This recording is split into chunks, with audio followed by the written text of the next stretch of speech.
Uttar Pradesh present department में हमारा software Jarvis होता है, जो कि एक आर्टिफिशियल इंटेलिजेंस पावर टेक्नोलॉजी है।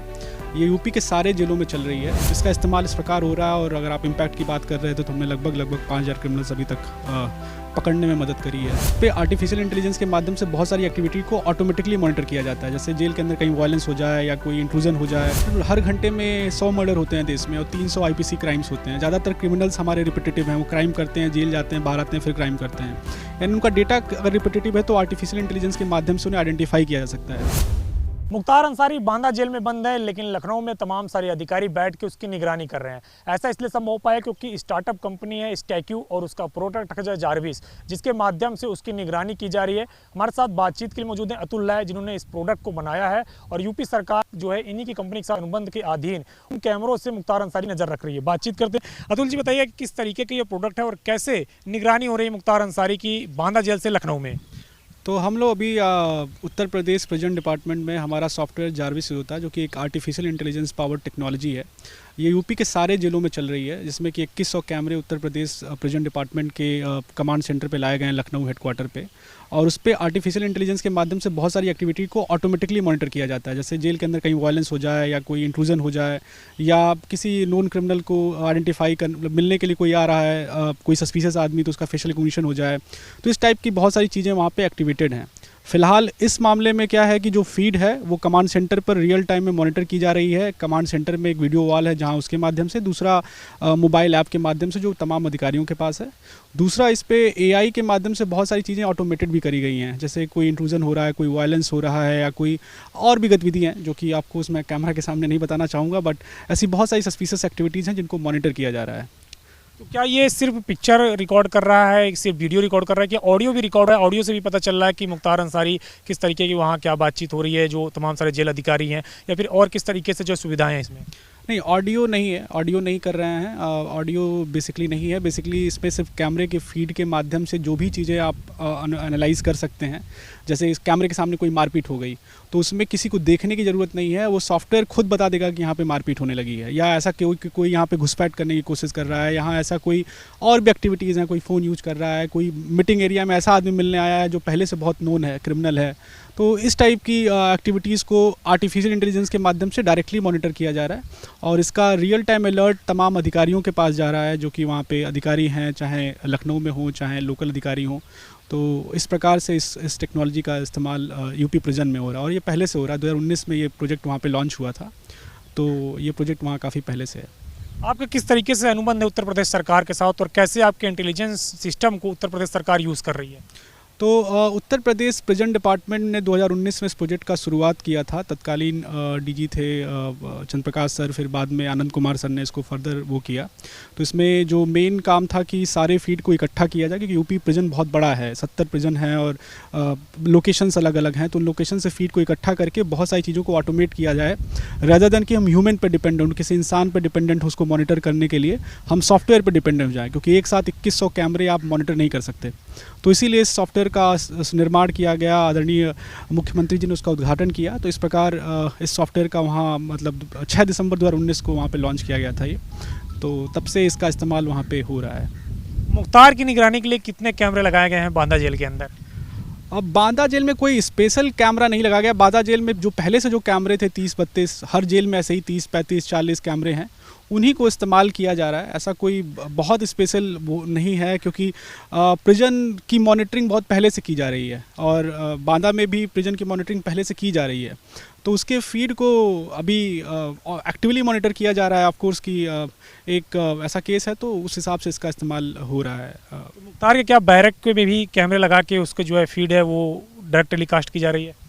ये अधिकारी बता पाएंगे, क्योंकि ऑफ कोर्स हमारा काम वहाँ पे सॉफ्टवेयर फीड पहुँचाने का है। किस बैरक से लिया जा रहा है, किस बैरक से नहीं लिया जा रहा है, इसकी जानकारी जनरली प्राइवेट कंपनीज या हम लोग नहीं दिया जाता है। हमारा काम होता है कि सॉफ्टवेयर के फीड को एक जगह का इकट्ठा करें, और उस पर जो भी एनालिसिस पहले से डिसाइड किया गया उस पर वो चल रहा हो। तो क्योंकि ये डेटा अपने आप में कॉन्फिडेंशियल डेटा होता है, वो डेटा मतलब जनरली हमारे या प्राइवेट किसी कंपनी के साथ शेयर नहीं किया जाता है।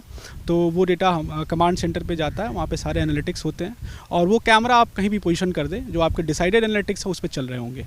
क्रिमिनल डाटाबेस भी आप लोग कर रहे हैं, क्योंकि कई सारे जो अपराधी हैं उनको पहचानने के लिए सॉफ्टवेयर का इस्तेमाल किया जाता है, तो क्या कुछ ऐसे सॉफ्टवेयर को भी उत्तर प्रदेश सरकार के साथ प्रबंध करके काम कर रहे हैं? जी, हमारा एक सॉफ्टवेयर है त्रिनेत्र, जो उत्तर प्रदेश में चल रहा है, जिस पे 7.5 लाख क्रिमिनल उत्तर प्रदेश के रजिस्टर हैं। ये प्रोजेक्ट 2018 में लॉन्च हुआ था और उस टाइम तत्कालीन आईजी क्राइम श्री एस.के. भगत सर थे, जिन्होंने ये लॉन्च कराया था। और तमाम अपराधियों के रिकॉर्ड जोड़े गए और कहीं पे भी पुलिस अगर किसी सस्पिशियस आदमी को देखती है तो उसकी फ़ोटो खींच के ही पता कर सकती है कि आदमी क्रिमिनल है कि नहीं, और उसका सारा रिकॉर्ड फेस, मतलब आप अपना गलत नाम भी बता रहे हैं तो आइडेंटिफाई हो जाएंगे कि आप कहीं क्रिमिनल रजिस्टर्ड हैं। और इसी टेक्नोलॉजी का इस्तेमाल कहीं कहीं जेल में मिलने वाले एरिया में भी किया जा रहा है, जहाँ पे हमें पता है कि सस्पिशियस लोग आते हैं मिलने के लिए, ऐसा कुछ। तो इस प्रकार इस टेक्नोलॉजी का यूज़ उत्तर प्रदेश सरकार या पुलिस या प्रिजन डिपार्टमेंट अलग अलग जगह पे कर रही है। अपराध को कम करने के लिए टेक्नोलॉजी कितनी कारगर है? चूँकि आप इसके इन्वेंटर हैं, आप लोगों ने स्टार्टअप के जरिए इसको बनाया है, तो कितना कारगर हो रहा है, कितनी मदद मिल रही है अपराधियों को पकड़ने के लिए, अपराध को कम करवाने के लिए? देश के 8 राज्यों में हम ये सॉफ्टवेयर कर रहे हैं, पंजाब, उत्तर प्रदेश, उत्तराखंड, राजस्थान, बिहार। तो टोटल हमारे पास करीब 45 लाख क्रिमिनल रिकॉर्ड हैं, जो कि भारत के अलग अलग पुलिस फोर्सेस को यूज़ कर रही हैं। अब तक हमने लगभग 5,500 के आसपास क्रिमिनल अभी तक आइडेंटिफाई किए, जो भी नया रिकॉर्ड हमारे पास है। और अब तक 8 टेररिस्ट मॉड्यूल बस्ट हुए हैं इससे।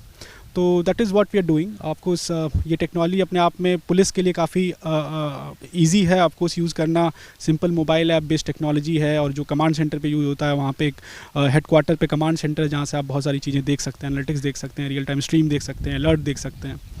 तो इसका इस्तेमाल इस प्रकार हो रहा है। और अगर आप इम्पैक्ट की बात कर रहे थे तो हमने लगभग 5,000 क्रिमिनल्स अभी तक पकड़ने में मदद करी है, अलग अलग पुलिस फोर्सेस को, और 8 आतंकवादी ग्रुप्स को पकड़ने में मदद किया है। एक आखिरी सवाल है कि इस तरीके से आपके दिमाग में आया है कि ये स्टार्टअप शुरू करने के लिए, और फिर कैसे आगे बढ़े, फिर यूपी सरकार के संपर्क में कैसे हैं, और कैसे फिर प्रिजन में इस तरीके का काम शुरू हुआ? तो ये अपने आप में एक डेटा है। हर घंटे में 100 मर्डर होते हैं देश में, और 300 आईपीसी क्राइम्स होते हैं। ज़्यादातर क्रिमिनल्स हमारे रिपीटेटिव हैं, वो क्राइम करते हैं, जेल जाते हैं, बाहर आते हैं, फिर क्राइम करते हैं। यानी उनका डेटा अगर रिपीटेटिव है तो आर्टिफिशियल इंटेलिजेंस के माध्यम से उन्हें आइडेंटिफाई किया जा सकता है। तो ये शुरुआत वहीं से हुई। इसको सबसे पहले हमने पंजाब में शुरू किया, फिर हर पुलिस ने दूसरे पुलिस को रेफरेंस दिया। हमारे पास बहुत बड़ी मार्केटिंग टीम नहीं थी उस समय, तो जिसने भी यूज़ किया उसको काफ़ी रिजल्ट मिले, तो उन्होंने अगली पुलिस फोर्स को किया। तो इसी तरह यूपी में हमने त्रिनेत्र जब शुरू किया, तो जो अधिकारी उस टाइम त्रिनेत्र में थे उन्हें भी ये प्रोजेक्ट अच्छा लगा, और चंद्रप्रकाश सर भी उस टाइम डीजी थे, एडीजी क्राइम थे, तो उनको अच्छा लगा। तो उन्होंने जब जेल में उनका ट्रांसफ़र हुआ तो उन्होंने कहा कि ऐसा ही कुछ हमें जेल में भी करना है। फिर बाद में आनंद कुमार सर आए तो उन्होंने फर्दर इसको एक्सपेंड किया। तो इस तरीके से मतलब एक जगह से रेफरेंस मिला, दूसरी जगह गई सॉफ्टवेयर, और जिनको इम्पैक्ट मिला उन्होंने आगे रेफरेंस किया। तो यूपी ने फिर बिहार को किया, बिहार ने उत्तराखंड को किया। इस प्रकार ये चीज़ें आगे बढ़ती गई। एक छोटा सा सवाल और है, आपने कहा है कि मुख्तार की जो जेल में हरकतें हैं वो न सिर्फ लखनऊ में कंट्रोल रूम में मॉनिटर हो रही है, बल्कि कई अधिकारियों के मोबाइल में भी वो रियल टाइम वीडियो पहुंच रही है। तो कितने अधिकारियों के पास है ये रियल टाइम वीडियो, कितना मतलब संभव है कि किस तरीके से रियल टाइम वीडियो पहुंच रहा है मोबाइल में? नहीं, वो डेटा थोड़ा कॉन्फिडेंशियल है। हालांकि ये जो भी अधिकारी वहाँ पे मतलब जिनको भी वो एक्सेस देना होता है, वो यूपी प्रिजन डिपार्टमेंट डिसाइड करता है। तो उनका मोबाइल नंबर जो CUG नंबर होता है उसको रजिस्टर किया जाता है, और वो ऐप डाउनलोड करते हैं, उस नंबर को डालते हैं और उसको इस्तेमाल करते हैं। तो जब आप मोबाइल नंबर डालेंगे तो आपको OTP आएगा, उससे आप एक्सेस कर सकते हैं। तो इस प्रकार से ऐप बनाई गई, और ये बहुत पहले से बनाई गई है। ये अभी मुख्तार के समय में नहीं, बहुत पहले से इस चीज़ का इस्तेमाल वहाँ पर किया जा रहा है। तो अभी फ़िलहाल आपको इस केस की वजह से चीज़ें थोड़ी फेमस हो गई हैं, बट बहुत पहले से इस सॉफ्टवेयर का इस्तेमाल वहाँ पे तमाम गतिविधियों को मॉनिटर करने के लिए किया जा रहा है। शुक्रिया आपसे बातचीत करने की। तो ये अतुल लाए हैं जिनका प्रोडक्ट है जारविस, और उस जारविस प्रोडक्ट के तहत ही मुख्तार अंसारी पर नज़र रखी जा रही है। बांदा जेल से लखनऊ में, न सिर्फ लखनऊ में कंट्रोल रूम में नज़र रखी जा रही है, बल्कि कई सारे अधिकारियों के मोबाइल में उसका रियल टाइम वीडियो पहुंच रहा है। हालांकि वो अधिकारी कौन है ये कॉन्फिडेंशियल है, लेकिन कई सारे अधिकारी लगातार कहीं पर भी हों, अपने घर पर भी, कहीं पर भी, उनके मोबाइल में भी मुख्तार की हरकतें पहुँच रही है। वीरपाल के साथ अविनाश तिवारी, ABP गंगा, दिल्ली।